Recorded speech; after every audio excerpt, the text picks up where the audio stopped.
Sandy Hubbard, Hello. 2022 Girlie Award winner. Yay. Um, Sandy Hubbard CSM, excuse me, you have a new Yes. title, advisor and marketing strategist for the printing industry. We're gonna go right into our next session here with Sandy, which is cultivating your community and your career. And following our progression today, we've established we need to be big and bold. We learned how to be big and bold, or at least start getting ourselves to believe that we are big and bold. How to be big and bold about the industry and the work that we do, how to be big and bold in the companies that we work for, or insisting that they become big and bold in a way to attract more people, or creating a pipeline for women in the industry. Then, of course, how to workforce development, creating a movement in a for women in a place where I cannot emphasize how much something like that matters. There's no scale of it that I've ever encountered in the United States, because I didn't grow up in the 50s or anything like that. But I assume that's pretty much what it's compared to. And the reason why we have Sandy Hubbard here is because, as I said, we're going to be talking about cultivating your community and career. And throughout the years, when we've had Girls Who Print events, Sandy comes in and usually represents, how to strategically create networks and understand where you want to go, or even where you want to end up at the end. So there's no better person to invite on this. So can you just first start off by letting everybody know a little bit about you and what you do to help the printiverse, including your Help Print Thrive initiative? Sure. So in my money-making part of the world, I'm an advisor and consultant specializing in marketing, but I also advise printing companies on how to be more profitable, especially through sales and operational efficiencies. And a lot of the owners that I work with are maybe they didn't go to college and they feel like they're at a disadvantage. So we work on a lot of things that we're talking about today: mindset, finding opportunities that aren't kind of in the traditional stream of things, what they want their legacy and their career to look like. And so, a lot of what I would advise all of us to do is what I'm working with owners on, which is, what is that big picture?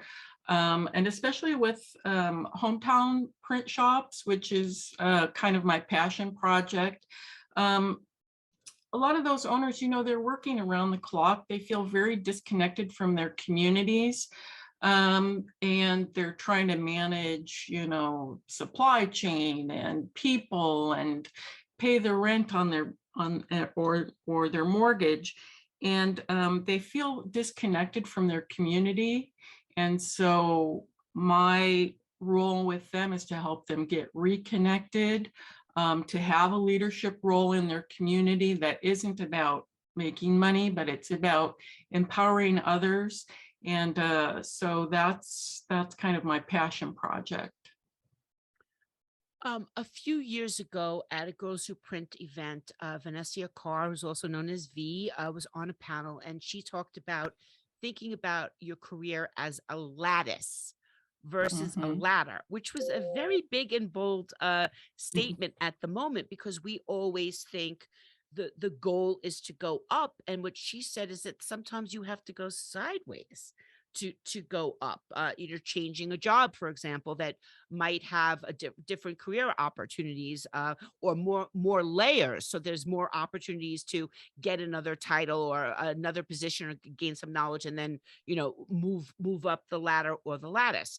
Then we also were privileged to have Suchi Sarkar share her story with Girls Who Print. And she, at the time, she was working at HP as a global director of marketing. But what she was speaking to us about was, other roles she had had within HP, and that she gave up a big title to lattice not just over, but also down, because what she wanted to do is give herself the experience of running a startup division of a company on a limited budget with limited staff and figuring things out so she could have that experience, which some people might say, "What are you crazy? You gave up this crazy job," but it's something she saw as collectively skills she needed. And by the way, she's now the chief marketing officer of a startup. So it obviously paid off. Listen to Suchi Sarkar, everybody. But both of these stories almost imply an understanding of skills that you need for the next job or the job's 3 jobs from now. And yeah, that requires some thought about where you want to end up, which is a scary thing.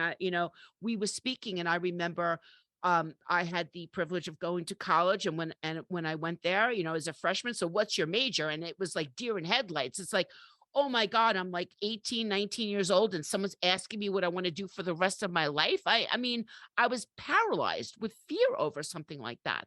Um, but whether you ultimately want to be the owner of a business or an author or the head of a worldwide organization or sitting on the beach in Bora Bora, which is a career goal, what does it take to get there and what connections, what skills, how much money in the bank and work backwards from there really. So that's why I invited you, Sandy, to join us here today to help us get to the end with purpose, with strategy, and most importantly, creating a network around us that supports these career goals and retirement dreams. So take it from there.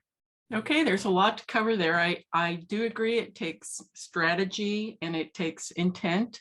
It takes communicating what you want. But I do want to back up to your description about kind of that idea of the ladder or the lattice or moving sideways and down and so forth. And, I hope everybody listens to the replay again today and just kind of thinks about how we talk about ourselves. Because when men bring other men onto the team, they're not on a ladder pulling somebody up. They're not on a rickety ladder. I mean, think about stock art that you see. The woman's on the ladder wearing freaking high heels, banging her head on a glass ceiling. I mean, we need to redefine what that imagery is. So I say, let's get rid of the whole ladder concept altogether. You don't see men on ladders. You see men embracing each other and inviting people in and empowering each other. So, before when I was talking about linking arms and moving forward, I think we need to redefine that. We also need to create imagery to put out into the world that's not created by some stock art company. Let's show women's hands on working on a project so that men aren't like, oh, that's a woman, it doesn't apply to me. It's like, let's normalize women in manufacturing industries, lots of women. And so I think, when you are, we're the captains of our careers. And I personally would like to be like the vice admiral of my career, like, Catherine Janeway. I'm not pushing up on a ladder. I'm like, I've got the whole universe out there. And yes, the strategic part is I have to somewhat know where I want to end up. I have to know what the impact of my voice is going to be. I have to say things that are worthy so that the people who can help me will be listening to me. And you do kind of have to create a bit of a roadmap. I think one of the things that's happening right now is some of our traditional places where that we can get heard or get leverage. Everything's, there's so many places. It's hard to know, yes, we're active on LinkedIn. We're filling out our profile completely. We're letting the LinkedIn algorithm help us. We're talking to influential people if we can, but really we also have to go new places. We have to boldly go maybe where in the past nobody went. We also have to create spaces or find spaces where we're accepted for who we are. It can be very exhausting to be on all the time, or to be leading all the time, or to be, pushing forward all the time. So we need to be around people who think we're great, who are supporting us just in their everyday presence. And I think really one of the great advantages of Girls Who Print, the LinkedIn group, just the knowledge of it, events like this, is that we are surrounded with people who accept us. We're learning from each other. We're going forward with intent. And so, yeah, that's my rant. It's hardly a rant.